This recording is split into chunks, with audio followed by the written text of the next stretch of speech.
Bienvenue à la vidéo conseil numéro 7, les conseils de Sylvie pour mieux parler français. Et aujourd'hui, nous sommes dans un cadre très spécial, en plein centre-ville de Saumur, avec Justine, que je vais vous présenter dans un instant.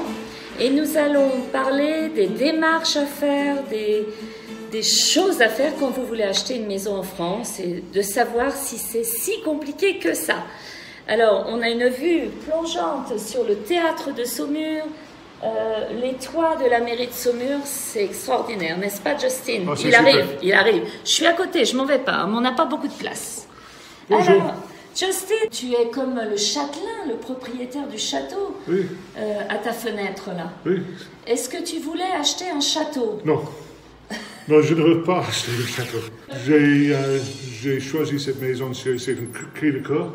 Ah oui. J'ai vu une fois et j'ai acheté. Alors c'est très simple d'acheter une maison en France? C'est comme tout le monde. C'est pas le process d'acheter une maison, c'est les personnes. Oui. J'ai un notaire qui travaille avec moi.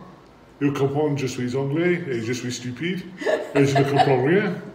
Et c'est super. Alors, un notaire français basé à Saumur ou un notaire que tu connaissais à Non, Paris? c'est un notaire qui travaille à Chine. D'accord. Alors, quelle est la chose principale qu'il faut savoir avant d'acheter une maison en France? Qu'est-ce qui est différent par rapport... Parce que tu as vécu en Australie, tu as habité en Suisse, tu as... Donc, c'est un processus très lentement parce qu'après j'ai acheté la maison, j'attends pour 3 mois, 4 mois pour le processus de notaire. D'accord, donc 3 mois minimum Oui. après le premier rendez-vous chez le notaire. Oui. D'accord.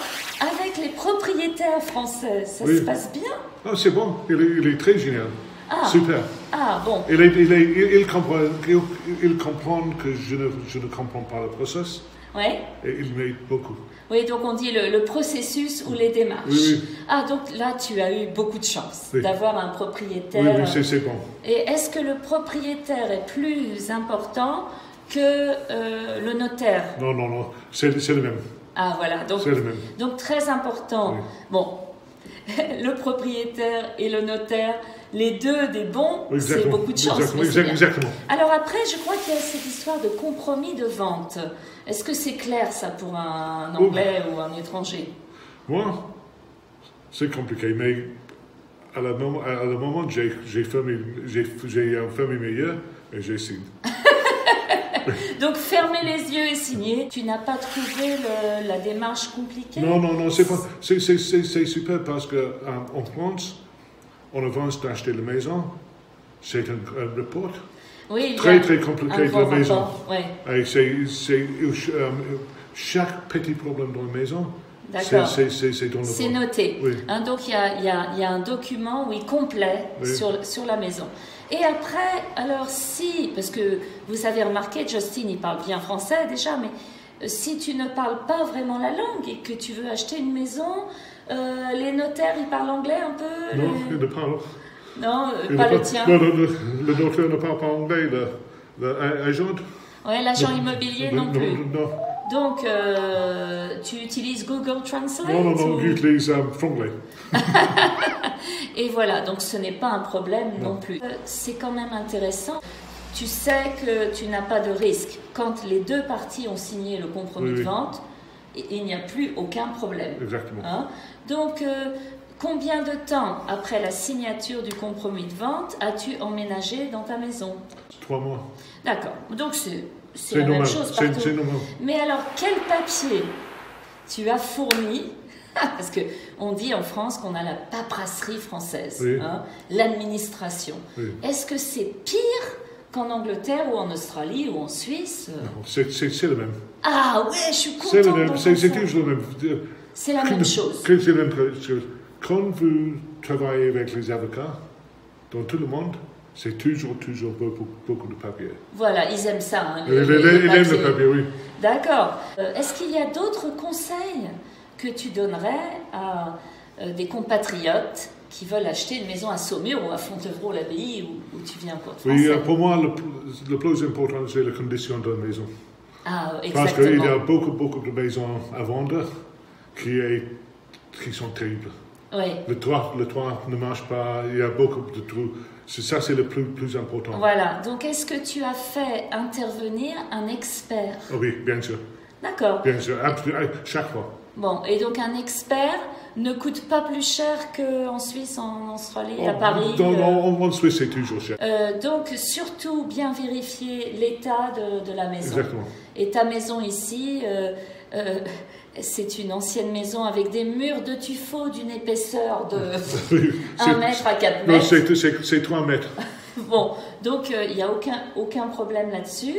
Mais j'ai remarqué tout à l'heure, le chauffage est excellent. Oui, il faut vérifier le chauffage aussi. C'est super, oui, bien sûr. Hein? Il y a des gens qui achètent des maisons sans chauffage central. Oh, non. Hein, l'isolation, oui.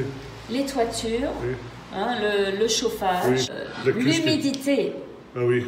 Hein, l'électricité, la plomberie, oui. Et puis l'emplacement, hein, la situation géographique.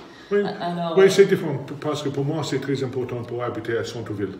Oui. Mais pour les autres personnes, elles aiment habiter dans les campagnes. Oui, dans la campagne. Oui. Donc, une dernière petite chose. Donc, nous allons terminer cette vidéo conseil.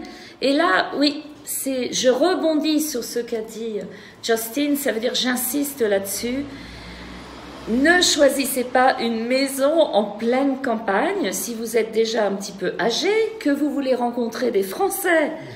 Et imaginez, vous n'allez pas à l'école, vous n'allez pas au travail, vous ne faites pas partie d'un club. Donc si vous êtes entouré de champs, c'est très beau, hein, mais que vous n'avez pas d'amis et de connaissances françaises, ça peut être une bonne idée de choisir une maison en centre-ville. Et on n'a pas l'impression d'être en centre-ville parce que c'est calme. Et il y a un magnifique petit jardin que je vais vous montrer maintenant. Vous allez voir, c'est une perle. Nous terminons cette vidéo dans le jardin. On est le 31 janvier, il fait froid, il pleut. Ça fait 6 mois que tu as acheté la maison. Donc là, le jardin, pour le moment, Justin n'a pas eu le temps de regarder un peu cet espace en plein centre-ville avec le magnifique pignon là. Donc, il va passer des bonnes soirées d'été là au printemps. J'espère. Merci beaucoup, Justin. Alors, merci. Nous voici de retour chez moi à Fontevraud et je voudrais vous donner le dernier conseil, vraiment. Si vous désirez acheter une maison en France, je pense que la chose principale, c'est d'avoir le coup de foudre. Comme l'a dit Justine, il a eu un coup de cœur. Donc, si vous avez le coup de foudre, après, vous allez trouver le moyen de suivre les démarches, les formalités du pays où vous décidez d'acheter votre maison.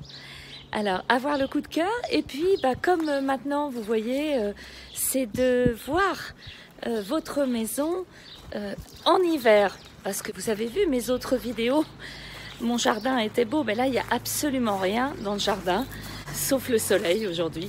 Donc quand on voit son jardin l'hiver, et sa maison l'hiver, on sait que ça va être fantastique l'été. Alors je vous propose de vous abonner à ma chaîne YouTube si vous voulez voir d'autres vidéos conseils, et puis de me suivre sur ma page Facebook. Et si vous voulez un renseignement spécifique pour vous, vous pouvez m'envoyer un mail à info@parfumdefrance-fr.com. À très bientôt!